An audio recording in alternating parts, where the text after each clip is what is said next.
Jika Anda membaca buku sambil bersantai, di Kota Banjarbaru terdapat sebuah kedai yang menyediakan taman bacaan, saudara. Ribuan koleksi buku komik dan juga novel bisa menemani pengunjung menghabiskan waktu bersantai sambil menikmati kuliner yang terjangkau harganya.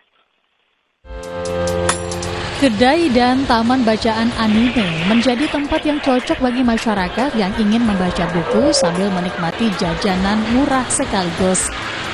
Memiliki suasana yang tenang dan rindang, kedai dan taman bacaan ini menyediakan ribuan koleksi buku komik dan novel yang dikoleksi pemiliknya sejak tahun 2003.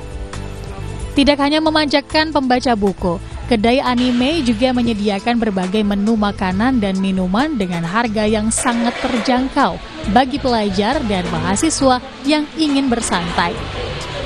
Berbagai menu andalan yang disediakan seperti ice cream, roti bakar, milkshake, hingga makanan berat seperti nasi goreng dan nasi sop khas Banjar yang dijual dengan kisaran harga dari Rp5.000 hingga Rp12.000 per porsi.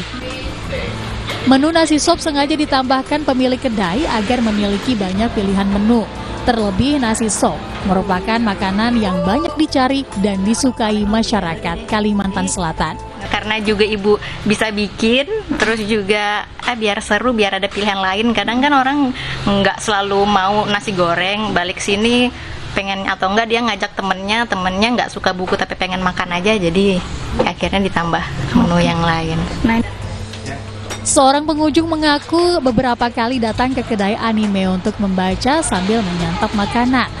Dengan harga yang sesuai dengan kantong mahasiswa, makanan di kedai ini menurutnya enak, ditambah suasana kedai yang asri dan tenang. Emang suka baca. Biasanya kesini ada komik, novel juga. Tapi sering novel. Oh, sering novel. Terus di sini sambil makan juga. Ya, sambil makan.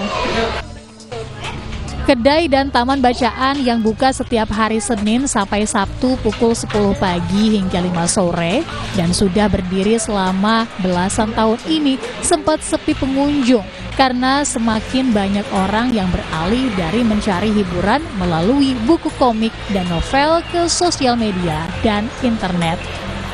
Namun beberapa waktu terakhir kedai dan taman bacaan ini mulai kembali ramai dikunjungi pengunjung yang ingin bernostalgia membaca komik masa kecilnya atau sekedar bersantai menikmati sajian hidangan dengan harga murah meriah. Nabila Syefa, Kompas TV, Banjarbaru, Kalimantan Selatan.